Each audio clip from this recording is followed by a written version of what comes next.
Your Jacksonville Jaguars shocked the Ravens on Sunday. Big win for your Jacksonville Jaguars. I'm Jordan DeLugo. Thank you so much for being here. This is Duval Daily presented by GenJag.com. We are live here recapping the Jaguars' big win, Week 12 win over the Baltimore Ravens in Jacksonville.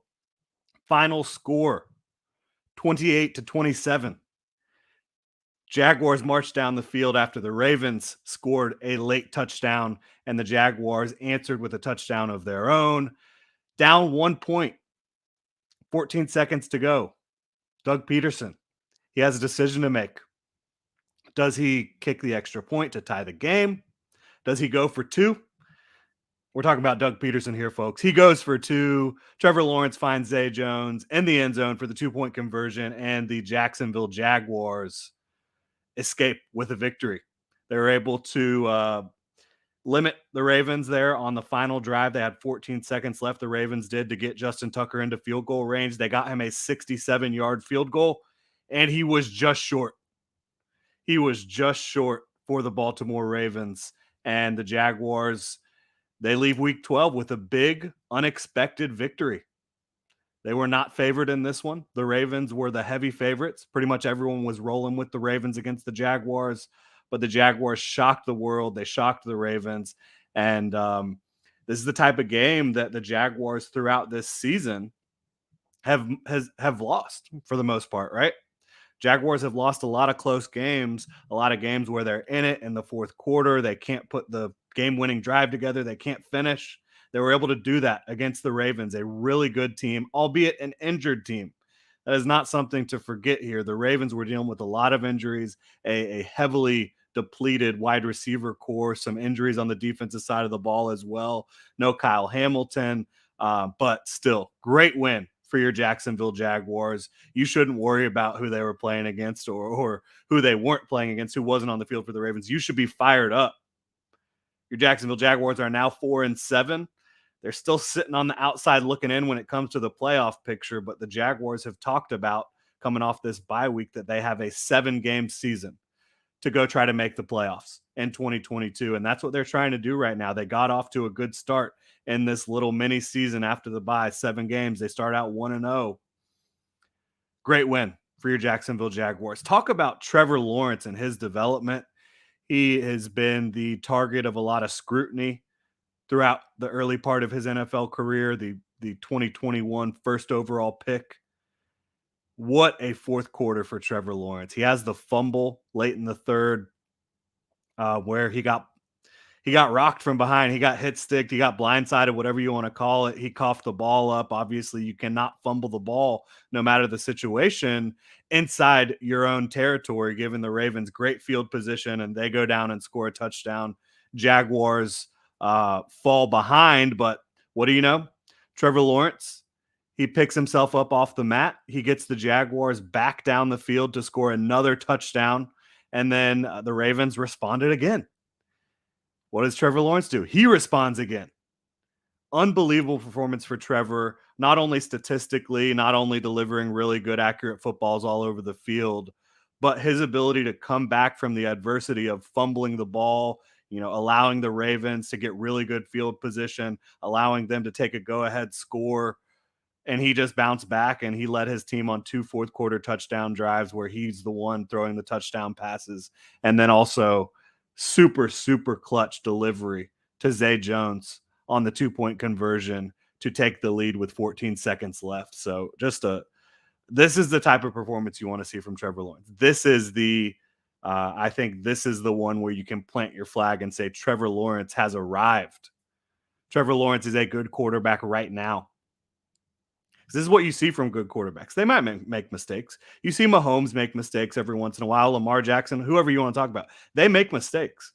But it's about how you rebound, how you respond to those mistakes. And Trevor Lawrence responded in the biggest possible way today. And so did Zay Jones. Unbelievable performance by Zay Jones. 11 catches for 145 yards on 14 targets. And yes, the game-winning 2-point conversion. He was killing man-to-man coverage today. He had a lot of underneath stuff, but they also had a lot of deeper targets for Zay Jones, intermediate stuff, where he was able to kind of eat up some of the Ravens zone coverages as well. And he had his best performance as a Jaguar. Bottom line, he played he played like a legitimate starting receiver for the Jaguars in this one. You got to give him a lot of credit. See some folks in the chat here talking about Dewey as well. Absolutely. A huge forced fumble that set the Jaguars up in position to regain the lead. Huge forced fumble. Dewey has been he's up and down at times. He's not the best athlete on the field, but he brings energy, and he certainly earned his playing time today. They were playing a lot of three safety looks were the Jaguars. And, Lamar Jackson was able to get his on the ground. I thought the Jaguars' defensive interior kind of struggled to stay fortified, to put a house over Lamar Jackson, to put a roof over Lamar Jackson. And Lamar was able to eat them up on the ground. But outside of the tight ends, and goodness, Josh Oliver had a great game. Former Jaguars tight end, former third-round pick by the Jaguars back in 2019. He had a really big game for the Ravens. 4 catches for 76 yards. He scored the go-ahead touchdown late in the game before the Jaguars came back and took the lead themselves. But Josh Oliver and Mark Andrews really were the only receivers hurting the Jaguars outside of the late play to Deshaun Jackson, where the Jaguars only rushed 3, and it was 3 of the big boys. I hate when they do that. They usually, when they decide we're just going to rush 3 of our big guys, we're just going to try to play coverage, it never works for the Jaguars. They're horrible with a 3-man rush. And I'm not sure why Mike Caldwell continues to do that. In that situation, it allowed Lamar Jackson to sit back there and pretty much wind up like he's in a punt, pass, and kick competition. He had that much time back there to just load up and launch the ball down the field to Deshaun Jackson. 35-year-old receiver still has the wheels. It was a 62-yard play that set up that Josh Oliver touchdown. So that was disappointing from a defensive standpoint, from a defensive coaching standpoint. I thought there was also some great play calling on offense and some head scratchers from Doug Peterson, especially on third down. Running Hasty up the gut never seems to work. He's not a powerful back. He does well when you get him in space, when you get him on the outside track. Then you've also got a screen to Marvin Jones on 3rd and 5. Marvin Jones is a really solid possession receiver. You need a catch, he can go up and get it for you. But this is not a guy that you're thinking of as a yak player, as a tackle breaker, as someone that's going to make people miss in the open field. So I don't know if that was just a tendency breaker to throw it to Marvin Jones on that 3rd and 5, but it didn't make a whole lot of sense to me. Got to talk about it, unfortunately. Travis Etienne did suffer a foot injury in the first quarter. He did not return. He was questionable to return, and then it seemed like he was probable to return, according to what the Jaguars were saying, but he never came back in the game for the Jags. You did see a little bit of Snoop Connor. He got his first carry as a Jaguar. I think he had 2 carries on the day. Looked decent for the Jaguars. And 3 carries for 11 yards. I thought he showed a little bit of vision, a little bit of power. Not enough of a sample size to really judge what he did there today, but saw him on the field for the first time. Hasty made some big plays, mostly in space, as I mentioned. You get him in space, and he has the speed and quickness to make things happen. And you saw that today. He was a really effective receiver for the Jaguars out of the backfield. And when they were able to get him on some of those outside runs, they were able to be a little bit more successful with him than when they were just running him up the gut, which I don't think makes a lot of sense. If you're going to run somebody up the gut, why not Snoop Connor? 5'10", 220, power back. He was a goal line finisher for the Ole Miss Rebels in college. I guess the Jags weren't comfortable with it at this point, but for me, I think if you're going to run some power, it should probably be Snoop Connor, not JaMychal Hasty. But again, massive win. Great performance by Trevor Lawrence.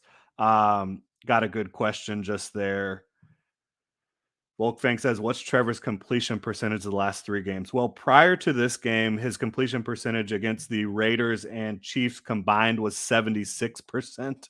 Today, he was 29 of 37, 321 yards, 3 touchdowns, a rating of 129.8. He did have the fumble that he was able to overcome, and you could blame the fumble on the offensive line a little bit. Obviously, Cam Robinson got beat like a drum on that one, but then I think you can also blame it on Trevor. He's got to have the awareness that if nothing's open downfield, there's really no room in front of him for to get anything.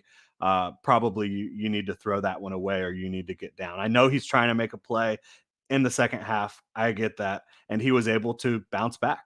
And it was a fantastic performance by Trevor Lawrence, even with the fumble. Good quarterbacks can have great performances where they're not perfect, where they make mistakes. It's about how you respond to those mistakes again. And Trevor, he responded incredibly. So if Trevor Lawrence was 29 of 37, pulling out our handy dandy calculator here, I was not a math major, English major, folks. He was 78% today. So you look at he was 76% the 2 games prior. So you're probably looking around 77% over the last 3 weeks with no interceptions. Yeah, Trevor has been cooking throwing the football for the Jaguars. His last 3 performances against the Raiders, 25 of 31 for 235 yards and a touchdown. Quarterback rating of 109. Against the Chiefs, 29 of 40 for 259 yards, 2 touchdowns. Quarterback rating of 106. Against the Ravens, 29 of 37, 321 yards, 3 touchdowns, no interceptions. Quarterback rating of 129.8. Steve Combs, my stepdad, checking in. He is a good math guy. Appreciate it. 78.37. Love it. Thanks, Steven. Saw Debbie Lynn checking in as well. Got a lot of folks here. I'm just as excited as y'all are right now. That was the type of win that the Jaguars have rarely been able to achieve in 2022. Um, now they've won 2 out of 3 games, which is obviously huge for this young football team who's been in every game they've played. Even against the Chiefs, their biggest loss of the season by 10 points, 27-17. You talk about 2 Riley Patterson missed field goals, a Cam Robinson illegal man downfield that negated a touchdown. The Jaguars were in that game too. Daniel's checking in saying Trevor looks so good, very exciting, looking forward to the final games of the season. Jordan, why do you think the Ravens struggled on offense? I think the Ravens struggled on offense because they don't have any outside receiving threats right now. Demarcus Robinson and Deshaun Jackson and these guys that really haven't been big impact players for a while in the NFL. Those are the top, and Devin Duvernay, who's really more of a slot receiver. Those are the top targets on the outside. And then, of course, Lamar, when targeting tight ends, he did have a good game with those tight ends, with Mark Andrews and with Josh Oliver playing well. And the Jaguars struggled to cover the tight ends, not surprisingly. They've been pretty poor against tight ends this year and for a lot of their existence, unfortunately. Defensively, when you talk about some players stepping up and making plays, I thought that obviously Dewey making the forced fumble was huge.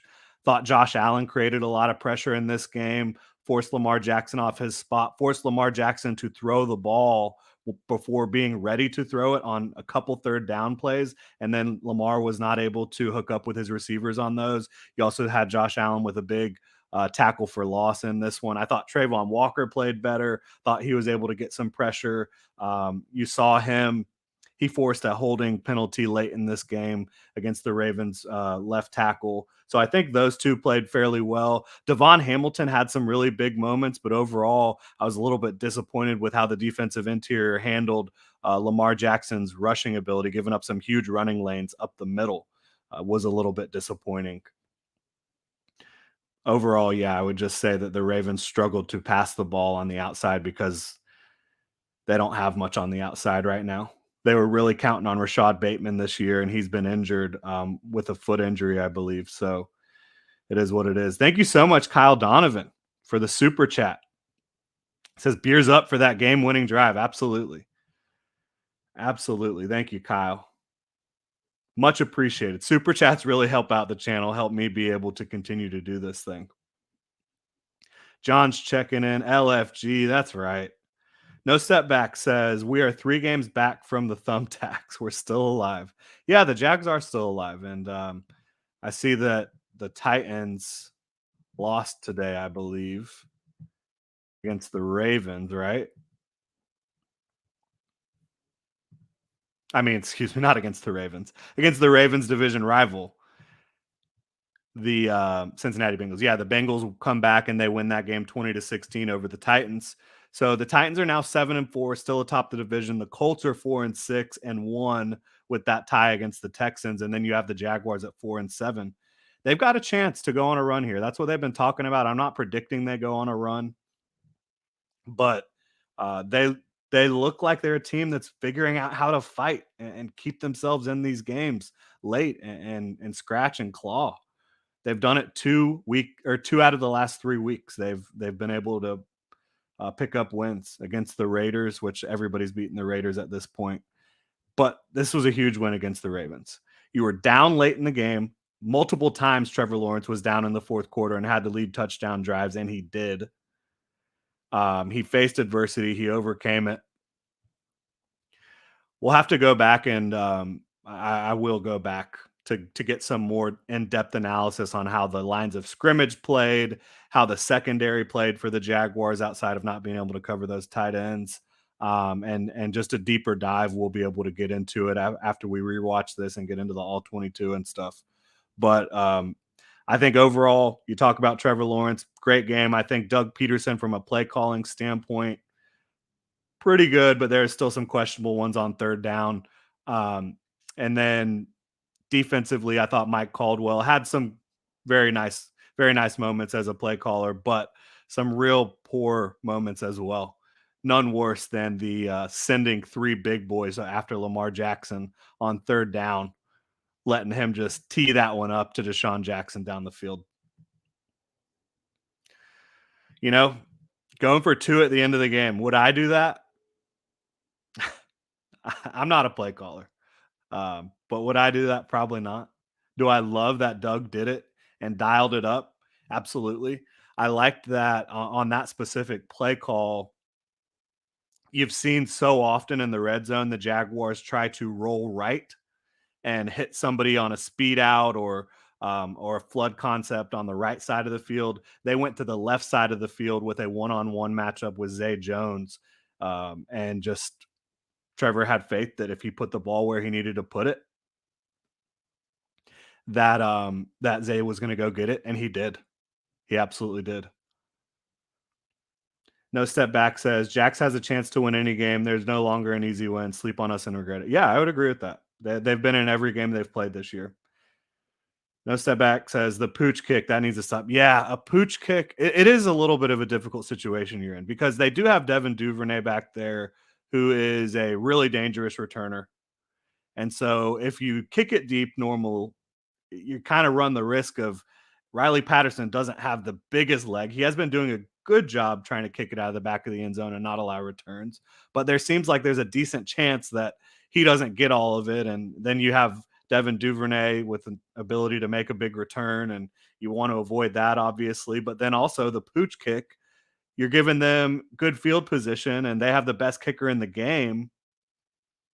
No Step Back says Duvernay scores me less than Tucker. I agree with you. I would have kicked it deep.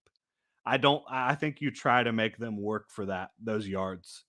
Um, because again, Justin Tucker, best kicker in the game, almost made that game-winning kick from 67 yards out, was just a hair short. It looked like it was going into me, but it just kind of died there at the end.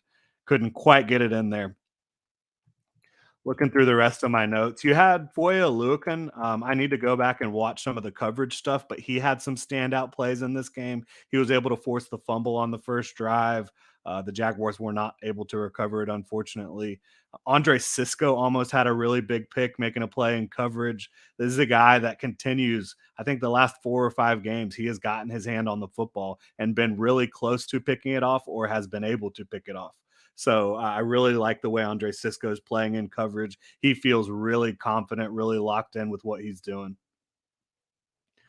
Storm says Trevor looked generational in that fourth quarter. Yeah, outside of the play where Christian Kirk went down, that was a third down where Trevor was just getting flushed out of the pocket, flushed toward the sideline.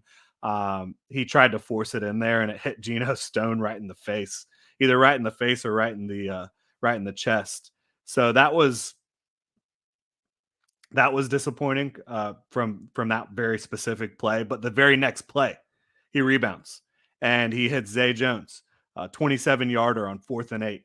Uh, just hit it right in between the two zone defenders. Zay Jones was right there waiting for it. It was a perfect throw. You saw Trevor throwing dime after dime after dime after dime in the fourth quarter for the Jaguars. Just a really special performance from him, and a performance you can plant your flag on, a performance you can say Trevor has arrived, a performance where you can just kind of put all the people away that have been talking about Trevor Lawrence being a bust or Trevor Lawrence not being the guy or not being generational. Whatever he is, he's playing really good football for the Jaguars right now. And I think he is a generational talent. I thought he was a generational talent coming out of Clemson. I think he's an incredibly hardworking player. And I think you've seen that hard work pay off throughout this season, as again, he has been really hot the last 3 weeks. And he's been able to look adversity in the face and overcome it in a lot of these situations over the last 3 games. Love it. Crater says Chris Sims is the biggest loser this week. Yeah, I guess because Chris Sims was a big Zach Wilson guy. Chris Sims said that Zach Wilson was a better prospect than Trevor Lawrence, which I thought was absurd. Certainly did not agree there. I had Zach Wilson as a mid first round quarterback, a guy that obviously has clear talent, but there was questions about his attitude, questions about the offense he was coming from, and you've seen those issues pop up for him in the NFL. He doesn't seem to be taking ownership of his performances, and he's been benched. And then you see Mike White go in there, and I believe Mike White had a good game today. Really good game for the Jets.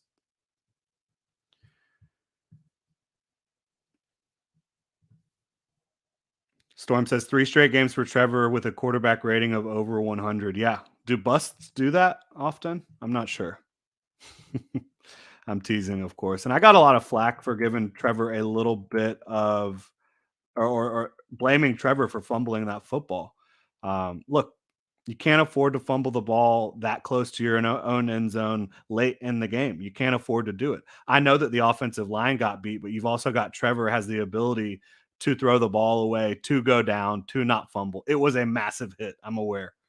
But I do think that that is the one, that and the throw on 3rd and 8 where he very easily could have thrown an interception if the defender was paying a little bit more attention to where the ball was. But I'm not going to harp on Trevor. Like I said, it's okay to acknowledge that a quarterback made mistakes in a game, but also realize that he had a fantastic football game, right? He bounced back. That's what you need to see from this young guy.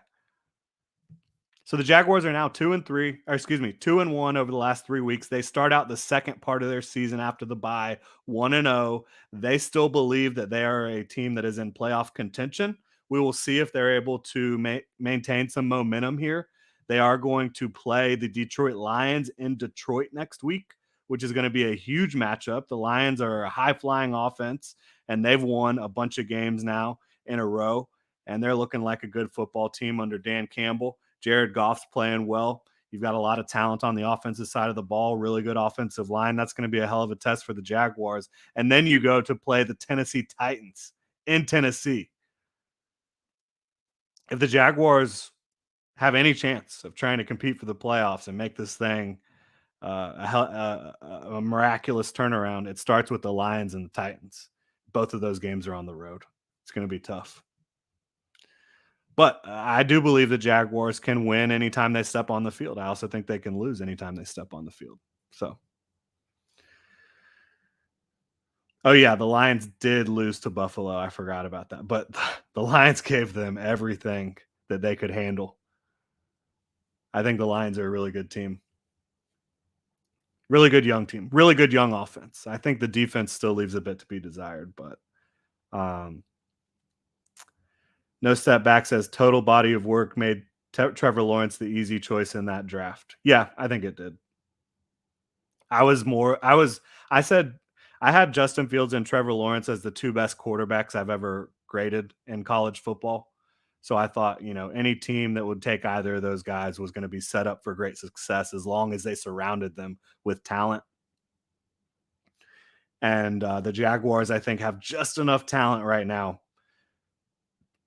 that Trevor is able to really thrive in some of these situations and elevate the talent around him. And now you talk about getting Calvin Ridley in here next year, and the talent is going to be even further fortified for Trevor Lawrence with those skill players. Obviously, Travis Etienne is a big storyline here with the foot injury. We don't know if it's the same foot that was injured last year with the Liz Frank injury, not sure. But the fact that he was questionable to return and then likely to return suggests to me this probably isn't a long term issue. But we're going to have to monitor what Doug says after the game and just see where we're at with that as we move forward. Not any reason to panic at this point, but certainly you're gonna wanna be keeping your eye on the health of Travis Etienne. But I think it's encouraging that you lose Travis Etienne in this game and you're still able to do some things, right? You're still able to march down the field late in this game multiple times with no Travis Etienne.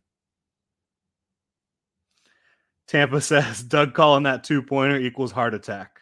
Trevor finally convinced us he can do it. 3rd and 22, 4th and 5, 2-point. Absolutely, Tampa 2 Films. Great team win, LFG. Love it. Philip says, even with Ridley coming back next year, should the Jaguars try to draft an offensive skill player to help out Trevor Lawrence? I think so. In my most recent mock draft that I did last Wednesday, I believe, Tuesday or Wednesday, it was a 4-round what I would do mock draft. So if I was running the Jaguars and they were drafting ninth after week 11, and I had them taking Quentin Johnston at 9 overall, the wide receiver out of um, TCU. So yeah, I think they could definitely use another receiver. And again, Marvin Jones is on the final year of his contract. Are they going to bring him back? I don't know. And if they don't bring him back, then they definitely need another receiver. They need a big body who can go up and get it. No Step Back says Ridley is a real number one. If TL had a Kelsey like tight end, yeah, I mean, I think everybody wants a Travis Kelsey like tight end, right? Much easier said than done getting one of those types of guys. So now that the Jaguars are 4-7 at this point in the day, they would be picking 11th overall. So they've dropped back 2 spots with this win. And I think Quentin Johnston still could be in play at that point. I think Jordan Addison, the wide receiver out of USC who transferred from Pitt, could be in play at that point. I'm not as high on Michael Mayer as some are. I do think he's a first round talent, but to take him at 11 overall, I think would represent a fair amount of risk talking about drafting a tight end that high. They usually take a couple years to really get it going. Gerald says, I hate to say this, but I don't think that Marvin Jones got 2 feet down on that touchdown. He didn't get 2 feet down. He got his right foot and his right shin, and that's enough for it to be inbounds. So yeah, it's not always 2 feet. If you're able to get another body part like your forearm, your shin, another part of your leg, your back, stuff like that, your butt, if you're able to get those down in bounds, you don't need 2. Philip says not picking in the top 10. Let's effing go. Yeah. As of right now, the Jaguars will be picking 11 overall. When's the last time they didn't draft inside the top 10? I guess after 2017, right? Yeah. Looking at Logan Cook, he had a really good game too for the Jaguars. The punter, three punts for 206 yards, an average of 68.7. He did kick one out of the end zone, but that one traveled 70 yards. It was still a 50-yard net. And then he also was able to get one pinned down inside the 2-yard line. So Logan Cook, good as ever. Riley Patterson, he was 2 for 2. He was also 2 for 2 on his extra points. The Jaguars haven't asked him to make a lot of long field goals this year, but he's made most of his field goal kicks for the Jags. He's been pretty accurate. I know disappointing result in Kansas City, missing 2 of those, but overall, I think Riley Patterson has done a good job for the Jaguars at kicker. Foye Oluokun was a tackling machine for the Jaguars in this one. He had 18 total tackles, 2 tackles for loss, had the forced fumble, had the only sack, I believe, right? Or I guess they're saying that was not a sack. It was a tackle for loss. Because Lamar was a runner. Like I said, Devon Hamilton had some big plays. He ended up with a sack. And I think Josh Allen and Trayvon Walker both played well. We'll go back and review the tape. I know Adam Gotts has had a big hit on special teams. It's good to see him out there doing that. Devin Lloyd registered 2 total tackles for the Jaguars. Chad Muma registered 9. It looked like he got a lot more of the playing time in this one than Devin Lloyd, which was kind of expected based on what the Jaguars had been saying throughout the week. Bo says, "I think Mayer is a difference-making tight end. So if we pick him a little?" I agree. I think he is going to be a difference-making tight end. Part of why I wouldn't do that is because when you look at the depth at the tight end position in this draft, I think you could legitimately get someone that could have just as big of an impact on the passing game as Michael Mayer in the third or potentially even fourth round. I mean, Jaheim Bell, great receiver at the tight end position. You've got Tucker Kraft, you've got Dalton Kincaid. There's a lot of really talented tight ends in this draft. So I'm probably not interested in taking a tight end that high. I don't have him rated that high. I have him more of a mid to late first round pick. Kyle with another. Is this the same Kyle with another super chat? It is. Appreciate you. Says ref's eyes were just for decoration on that Andrews fumble.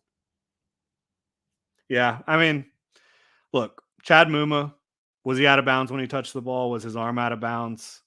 It looked really close to me. John says Darnell Washington, absolutely, he's good. Spanford, yeah. Luke Musgrave. I mean, there's a lot of really, really good tight ends in this draft class. So I'm probably not interested in a tight end at 11.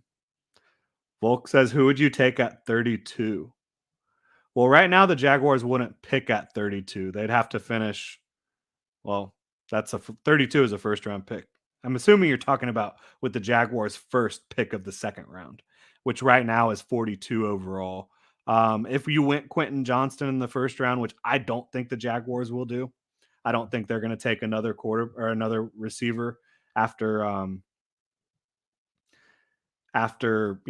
trading for Calvin Ridley, bringing in Christian Kirk, bringing in Zay Jones. I don't think they're going to go for another receiver early, but I would.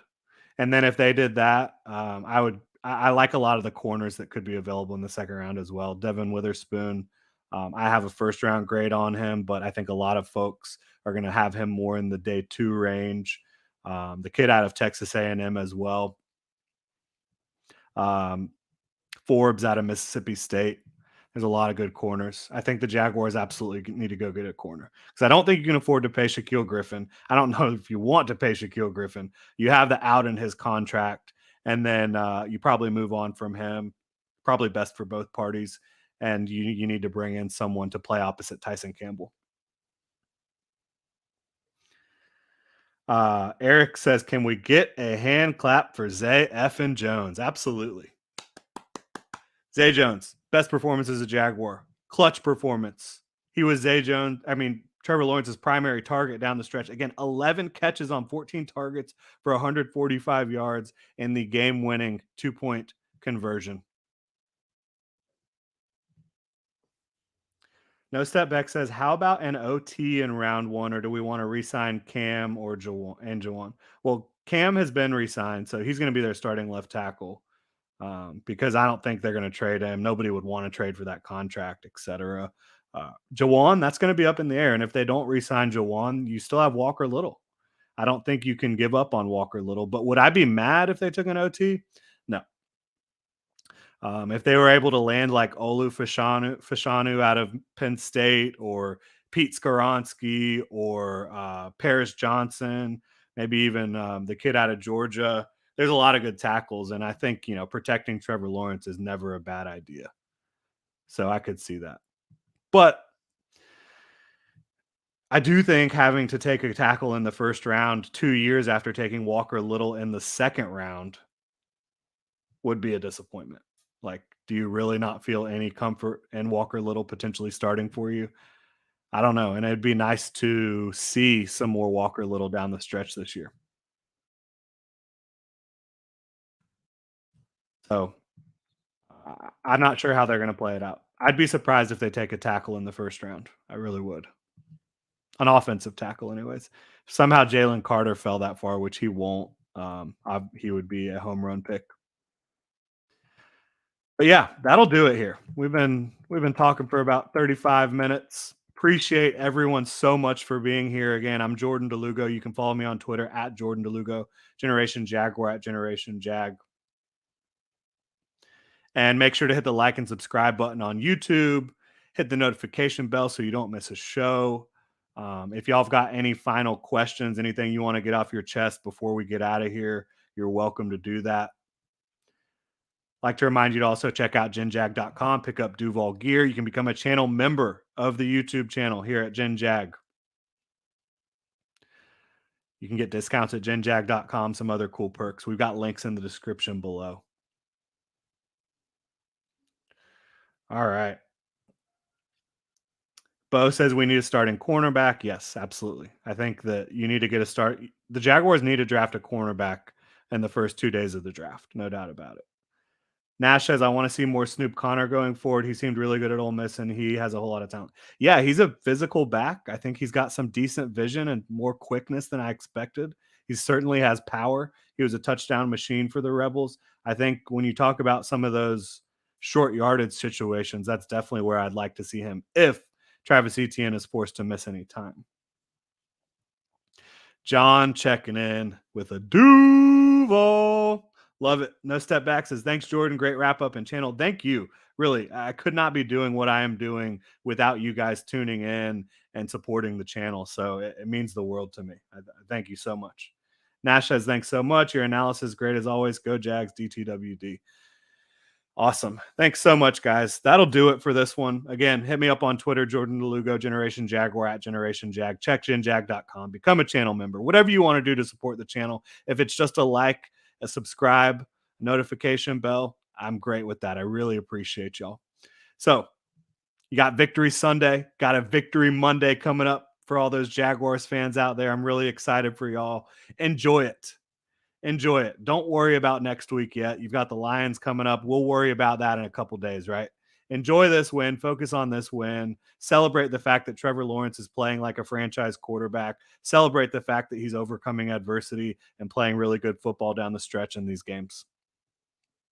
Celebrate the fact that you have a head coach that believes in his team and that will be aggressive. Enjoy it, y'all. That'll do it. Thank you so much for tuning in.